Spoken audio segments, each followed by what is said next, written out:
अगर तुम सच जानने की हिम्मत रखते हो तो आगे सुनो, क्योंकि ये वो भविष्य है जिसे श्री कृष्ण ने स्वयं नारद जी को बताया था। कलयुग के 5 कड़वे सच जो आज भी जलते अंगारों की तरह सच हैं और आने वाले समय में और भी भयानक रूप में सामने आएंगे। कलयुग के अंत और पापों के अंतिम चरण को लेकर हर मनुष्य के मन में प्रश्न उठते हैं। क्या इस युग में सत्य मिट जाएगा? क्या धर्म की रोशनी बुझ जाएगी? क्या स्वार्थ, पाप और अधर्म मनुष्य को अपनी बेड़ियों में जकड़ लेंगे? ऐसे ही प्रश्न एक दिन नारद जी के मन में उठे। कई समय से उनके भीतर यह जिज्ञासा जल रही थी। वे अपनी वीणा के साथ प्रभु श्री कृष्ण के चरणों में पहुंचे। प्रणाम करते हुए विनम्र स्वर में बोले, हे प्रभु, जब समय का चक्र कलयुग पर आएगा तब मनुष्य का क्या होगा? क्या वो अपने ही पापों के बोझ तले दबकर अंधकार में खो जाएगा? क्या धर्म का दीपक बुझ जाएगा और लोग केवल अपने स्वार्थ के लिए जिएंगे? और अंत में क्या वो दिन आएगा जब अच्छाई फिर से उठ खड़ी होगी? श्री कृष्ण मुस्कुराए। उनकी आंखों में वही स्नेह था जो हर सीकर को मिलता है। वे बोले, नारद, ये प्रश्न केवल जिज्ञासा नहीं बल्कि समय के गर्भ में छिपे सत्य की खोज है। कलयुग एक ऐसा युग होगा जहां सत्य और असत्य के बीच की रेखा धुंधली हो जाएगी। मनुष्य भ्रम के जंगल में खो जाएगा और पहचान नहीं पाएगा कि कौन उसकी भलाई चाहता है और कौन विनाश। फिर श्री कृष्ण बोले, मैं तुम्हें कथा सुनाता हूं, एक ऐसी कथा जिसमें कलयुग के 5 भयावह सत्य छिपे हैं। एक गरीब ब्राह्मण और 5 राक्षसों की ये कथा मानवता को जकड़ने वाले 5 पापों को उजागर करती है। और इस कथा के अंत में तुम्हें पता चलेगा कलयुग कहां और कैसे समाप्त होगा तथा मानवता को आगे कौन सा मार्ग मिलेगा। बहुत समय पहले की बात है। एक गांव में एक ब्राह्मण रहता था, धर्मप्रिय, सत्यनिष्ठ और अत्यंत परिश्रमी। धर्म उसके लिए केवल पूजा नहीं था बल्कि जीवन का आधार था। एक दिन गांव के सबसे बुद्धिमान वृद्ध व्यक्ति चिंता में डूबे उसके घर आए और बोले, ब्राह्मण देव, पास के घने जंगल में कुछ ऐसा हो रहा है जिसे कोई समझ नहीं पा रहा। जो भी उस जंगल में जाता है कभी वापस नहीं आता। जंगल उसे अपने भीतर समा लेता है। पूरे गांव में भय व्याप्त है। आप ही हमारी आशा है, कृपया उस रहस्य का पता लगाएं। ब्राह्मण ने बिना हिचक उत्तर दिया, मैं सत्य की खोज करूंगा, चाहे प्राण ही क्यों न चले जाएं। अगली सुबह वो जंगल की ओर चल पड़ा। जंगल बेहद घना था, इतना कि सूर्य की रोशनी भी मुश्किल से जमीन तक पहुंचती। अंदर बढ़ते हर कदम के साथ हवा और भारी होती जा रही थी, जैसे कोई अनदेखी शक्ति लगातार देख रही हो। अचानक पेड़ों के बीच से भयानक गर्जना गूंजी और एक विशाल काला राक्षस प्रकट हुआ। लाल जलती आंखें, तलवार जैसे दांत, मोटी भुजाएं और शरीर ऐसा मानो अंधकार से बना हो। वो हंसकर बोला, आओ ब्राह्मण, बहुत समय बाद कोई यहां आया है। तुम तो शक्तिशाली लग रहे हो, तुम्हें निगलना बड़ा आनंद देगा। ब्राह्मण के भीतर भय की लहर उठी थी, पर उसके मन का साहस तनिक भी नहीं टूटा। उसने दृढ़ स्वर में कहा, अगर मेरा अंत लिखना ही है तो लिख दो, मगर पहले सत्य बताओ, तुम कौन हो और राक्षस योनि में क्यों पड़े? उस राक्षस ने ठहाका लगाते हुए कहा, इतनी आसानी नहीं दूंगा ब्राह्मण। मेरी पहचान समझना हो तो पहले मेरी पहेली बूझनी होगी। उत्तर सही हुआ तो तुम्हें पहचान भी मिलेगी और जीवन भी।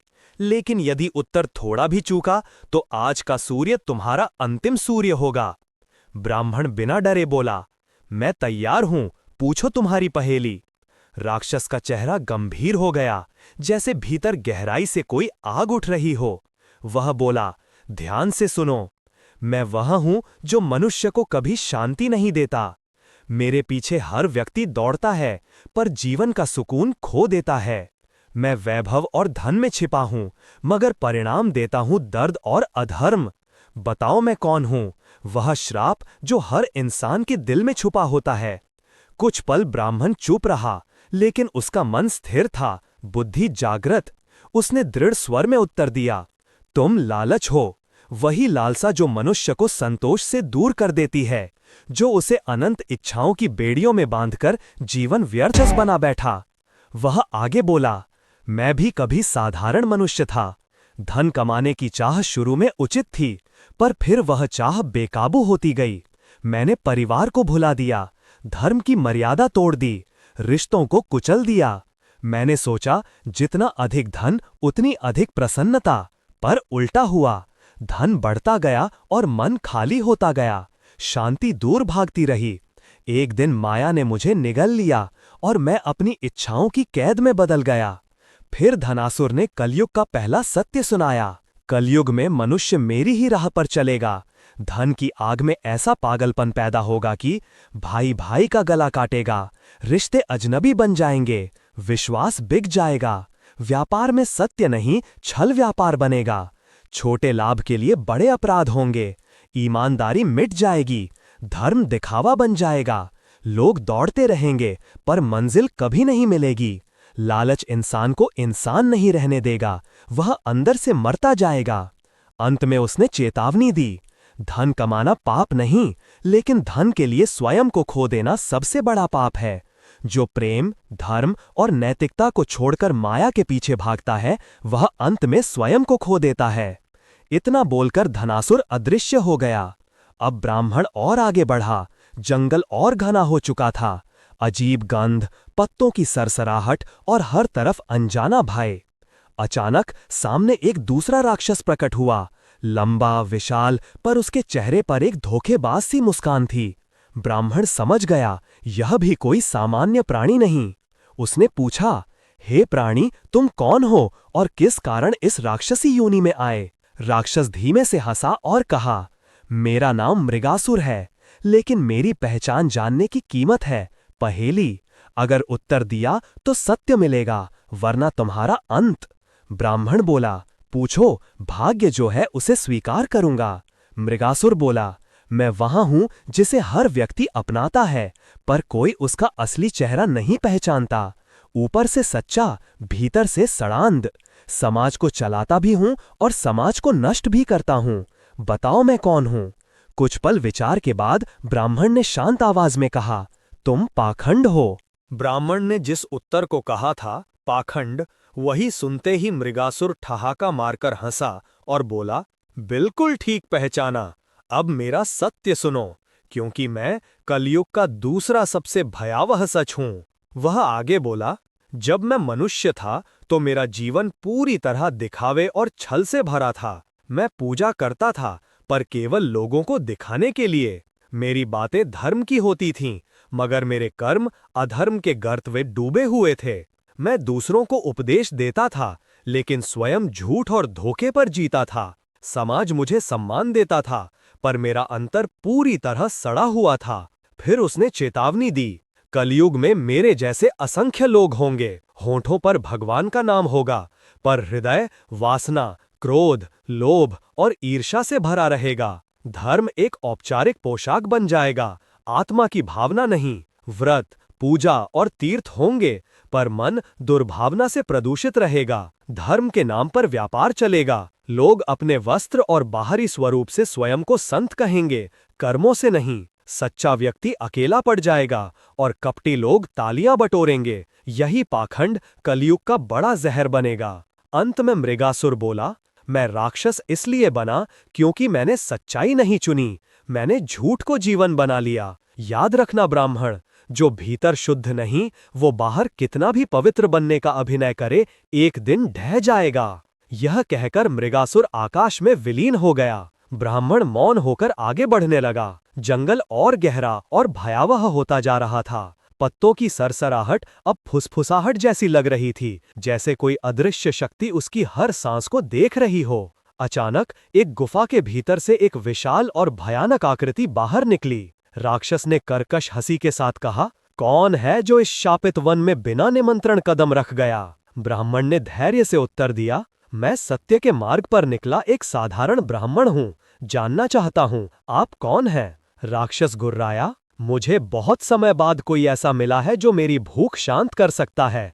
तू जिंदा नहीं लौटेगा। ब्राह्मण ने शांत स्वर में कहा, यदि मृत्यु ही नियति है तो स्वीकार है, पर पहले ये बताओ तुम कौन हो और इस अवस्था में कैसे आए? राक्षस बोला, मेरे विषय में जानना है तो पहले मेरी पहेली सुलझानी होगी। उत्तर सही निकल गया तो पहचान भी दूंगा और जाने भी दूंगा, पर यदि गलती हुई तो आज तुम यहीं समाप्त हो जाओगे। ब्राह्मण दृढ़ता से बोला, पूछो। राक्षस ने पहेली कही, मैं वो बंधन हूँ जो दिखाई नहीं देता पर सबसे भारी होता है। मैं वो आग हूँ जो बुझती नहीं, जितना दो उतना और जल उठती है। मैं मनुष्य को भोग और आकर्षण में फंसाकर उसकी आत्मा से उसे अलग कर देती हूँ। बताओ मैं कौन हूँ? कुछ देर चिंतन के बाद ब्राह्मण ने उत्तर दिया, तुम वासना हो, वही इच्छा और कामना का बंधन जो आत्मा को शरीर में कैद कर देता है। राक्षस पागलों की तरह हंस पड़ा और बोला, सही कहा ब्राह्मण, अब सुनो मेरा नाम,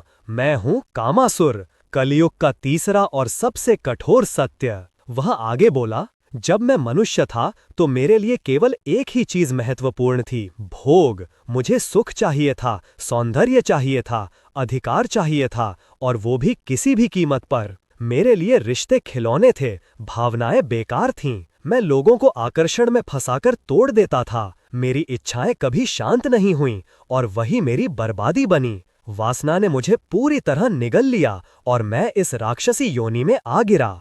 मैंने अपने जीवन में कभी संयम को जगह नहीं दी और आज वही मेरी सबसे बड़ी सजा बन चुका है।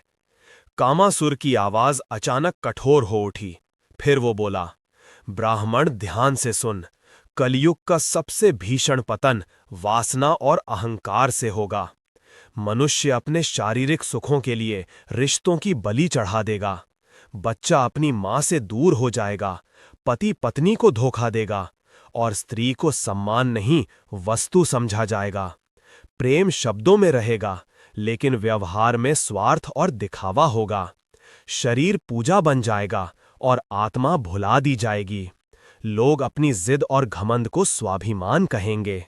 जो जितना दिखावा करेगा वही महान समझा जाएगा और जो भीतर से सच्चा होगा उसे दुनिया मजाक मानेगी, कमजोर कहेगी। कामासुर आगे बोला, मैं राक्षस इसलिए बना क्योंकि मैंने दूसरों की भावनाओं को कुचला, प्रेम को वासना में बदल दिया, रिश्तों को उपयोग की चीज समझा। और यही कलयुग का चेहरा होगा, जहां इच्छाएं बुझेंगी नहीं बल्कि सब कुछ निगल जाएंगी, यहां तक कि इंसान की आत्मा भी। क्षण भर रुककर वो बोला, ब्राह्मण, अगर तुम सच में कलयुग को समझना चाहते हो तो याद रखो, मन पर नियंत्रण और हृदय में सच्चा प्रेम ही मनुष्य को राक्षस बनने से रोकता है। यह कहकर कामासुर आकाश में विलीन हो गया। ब्राह्मण आगे जंगल की ओर बढ़ा। रास्ता पहले से ज्यादा भयावह हो चुका था। 3 राक्षसों के 3 सत्य वो सुन चुका था और वो जानता था कि यात्रा अभी पूरी नहीं, अगला सत्य उससे भी कठोर और डरावना होगा। तभी एक गूंजती भारी आवाज सुनाई पड़ी, आओ ब्राह्मण, आज कई वर्षों बाद मेरे सामने एक शिकार आया है। लगता है भाग्य ने मेरी भूख शांत करने का समय तय कर दिया है। जंगल अंधकारमय था, पर उस राक्षस की छाती चौड़ी, आंखों में दहकता घमंड और चलने में ऐसा अकड़पन मानो दुनिया उसके पैरों के नीचे हो। ब्राह्मण निर्भय होकर बोला, मुझे मार सकते हो, लेकिन उससे पहले बताओ तुम कौन हो, कैसे इस अवस्था में पहुंचे? राक्षस को आश्चर्य हुआ, पहले तो सभी डरते हैं और तुम मुझसे प्रश्न कर रहे हो। ब्राह्मण शांत मुस्कुराया, डर और साहस दोनों मेरे शिक्षक हैं, पर सत्य जानना मेरा धर्म है और सत्य की तलाश में ही मैं यहां आया हूं। लेकिन इस बार मैं शर्त रखूंगा।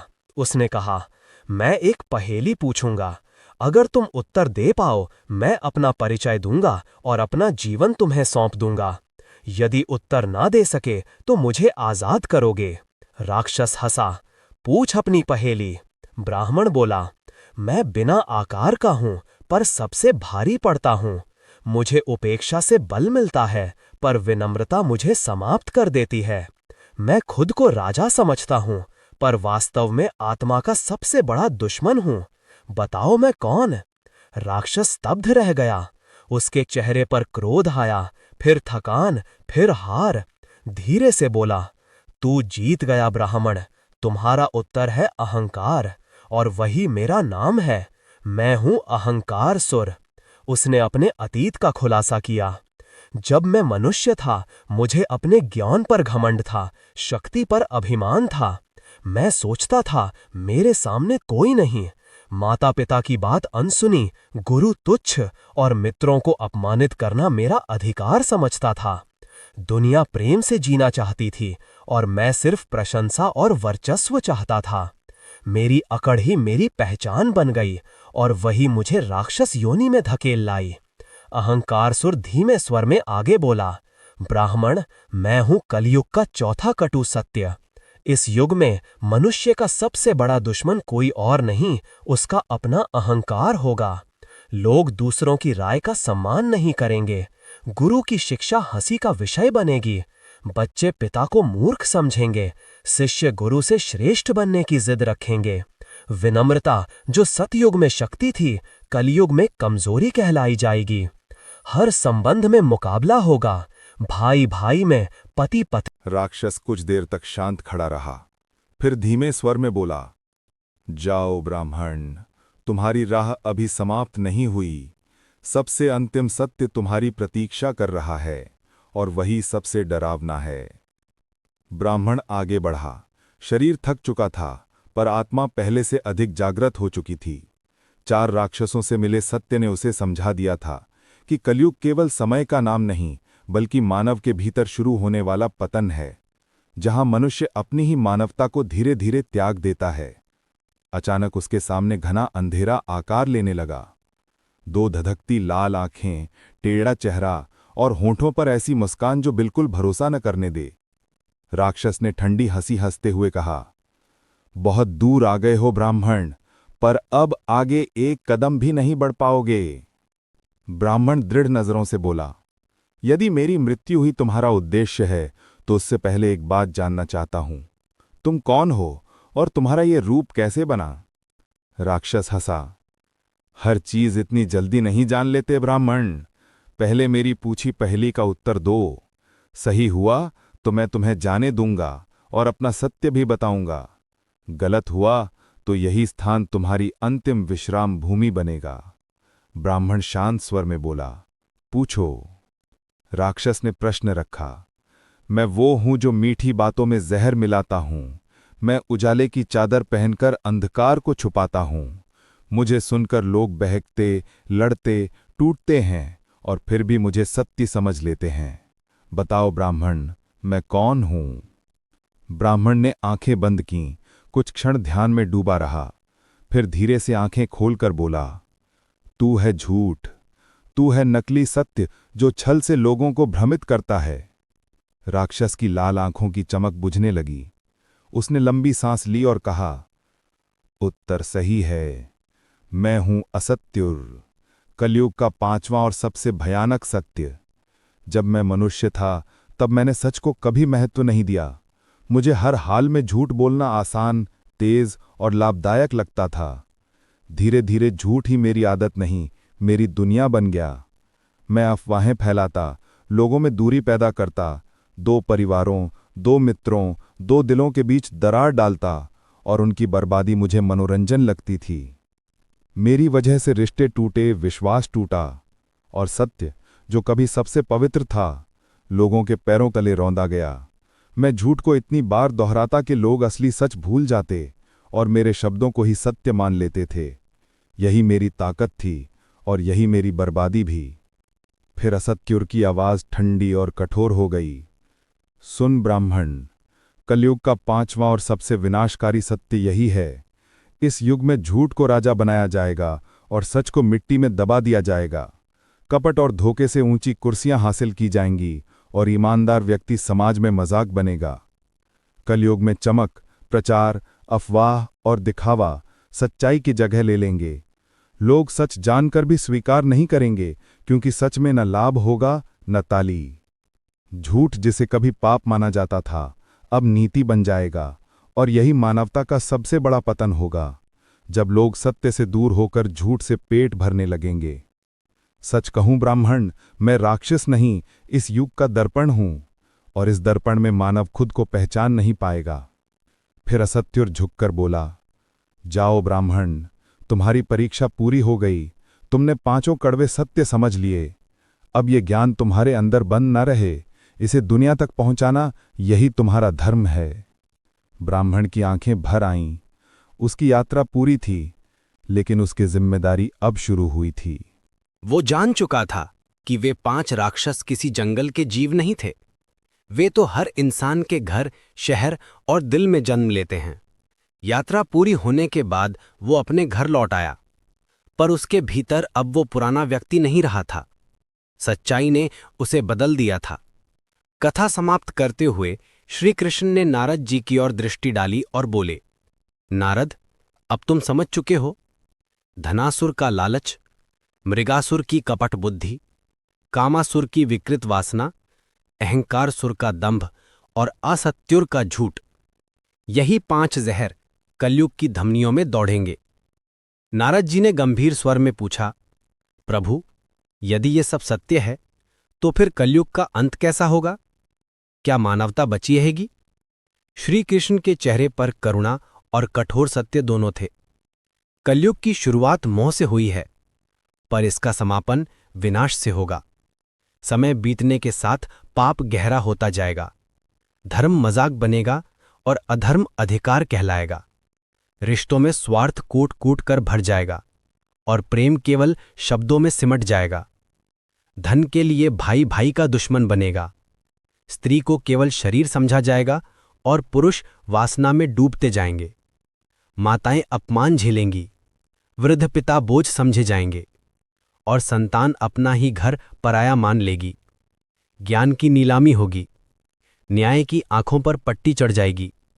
मंदिरों में विश्वास नहीं, व्यापार होगा और भक्ति दिखाड़े की वस्तु बन जाएगी। सत्य का मार्ग चलने वाला अकेला पड़ जाएगा और झूठ फैलाने वाला सिंहासन पर बैठ जाएगा। ये बातें सुनकर नारद जी विचलित हो उठे। प्रभु, तब तो पृथ्वी पर केवल अंधकार रह जाएगा, फिर आशा कहाँ है? श्री कृष्ण ने धीरे से कहा, नारद, हर अंधकार की जड़ में उजाला छिपा होता है।